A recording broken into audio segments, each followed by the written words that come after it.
Guys, it's Lost in Plot, and we are here with a series review of AMC Plus's Moonhaven. That's right. And maybe not quite the series, but the first season, absolutely, which was 6 episodes that aired on AMC That's Plus. all the series is right now, is 6 episodes. So it's a series review. It is coming back for a second season. So there's First series review. Now, we did this pilot review, and we gave it an alive score at, I think it was a 6 out of 10. It was a decent show, a good sci-fi show is what we said.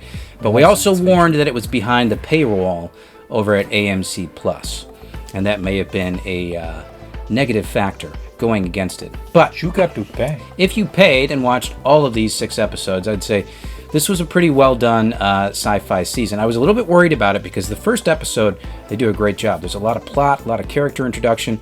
But from there, you were going to sit through a lot of Tedium? character drama. It sounds like tedium to me. Sometimes sci-fi is really driven by the plot.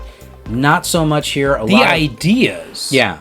Really. Is what a good sci-fi is driven by the ideas and placing you in that headspace. Correct. And this one is a little bit different from that because it did so much character exploration and character drama.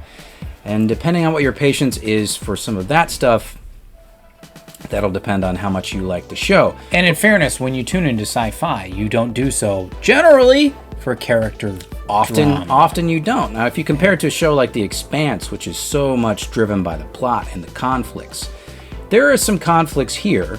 There's some good stuff. There's a really interesting backdrop in that they've founded a colony on the moon. They've used technology to grow grass and water, so it's just like living on Earth, but they're up on the moon. And they've created a utopia on the moon with the goal that, guided by this artificial intelligence called I.O., they'll be able to return to the Earth, which has basically been destroyed and is post-apocalyptic, and they'll be able to teach the people their ways, prevent them from creating the same mistakes they did before, and improving their society. So it's very much in I.O. we trust. Exactly. Yeah. And then we start this season where the first wave of ships from the moon are about to return to Earth and start teaching all the Earthers how to live appropriately and stop messing shit up. Yikes. And the interesting thing that we find here is a lot of the Mooners are looking to rebel. They say, the hell with those people on Earth. I'm not going to go down and teach them anything. They're a bunch of jerks and they screwed it all up. They should sit in their filth down there and suffer for it. Because we're on the moon and we're living in this utopia. So there's this constant tension about, well, a lot of these Mooners think they're going to go to Earth and the savages down on Earth are just going to kill them right away. Very so cool. Why should they even go and do that? Some would call that a class divide and perhaps allegorical in terms of its reference. But by the end of the season, and particularly in the last 2 episodes, you get a lot of twists. A lot of twists and turns with the characters. Some are not who you think they are. Some have different agendas. And you think you know everything that's going on with the conflict, and they twist things around in these last 2 episodes in a very interesting and compelling way.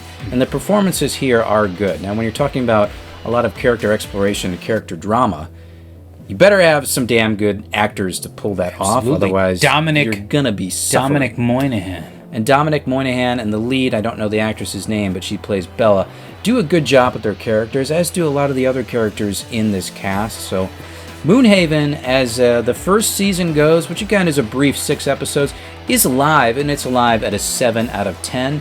But what you probably really want to know is, let's say I want to go check this out. How does it work with AMC Plus? And I would say AMC Plus is probably on the lower rung of streaming services out there that you can get. Their monthly fee is pretty high when you look at the stuff that they actually give you. Yeah, it's crazy. A goddamn paywall if you want to go to the moon. That's right. And see what the Mooners have to say about the Earthers and the wisdom of the I.O. And you think AMC Plus, well, AMC's got some pretty good shows, right? They did Breaking Bad and Mad Men and Better Call Saul, so maybe you could pay for a month to check out Moonhaven and some of those other great shows. Except AMC licensed out their shows. So now the exclusive place where you can watch Breaking Bad, Mad Men, is over on Netflix. Oh, boy. So it's really weird in that you've got this subscription to AMC Plus. You expect to be able to watch their flagship shows, and they're not fucking there. That's a very dubious value proposition for AMC Plus. And even Better Call Saul. You think, oh, Better Call Saul, that just wrapped up, the final season. I can watch those episodes, right? No. Some of the most latest ones are there, but they've got an expiration date. So if you don't watch them in a couple weeks, poof, they're gone. You're just like, what the hell did I pay for? To watch 12 seasons of The Walking Dead? Is that what I want out of AMC Plus? Oh, Jesus. So Is that what you want? God, no. With that in mind, I don't know if Moonhaven is going to be the sell that you pay that monthly fee for AMC Plus, considering that a lot of their other solid content is on different service providers. And that's a great shame, because it sounds like this is a solid little sci-fi show that it's a good start. warrants some eyeballs on it. It's a good start. AMC really needs to get their other shows back under their banner. They need to get Breaking Bad back, and then I guarantee you they're going to see their subscription numbers go way, way, way up, because no one's going to stop watching Breaking Bad anytime soon. But we're talking about Moonhaven here. It is alive, as I mentioned. That's what we got. Very interesting, guys. We'll see if there's enough space in the marketplace for AMC Plus and their offering of shows. If you've seen Moonhaven, please let us know what you think about it in the comment section down below. Like and subscribe. Check us out on Twitter. We'll see you all on the next one.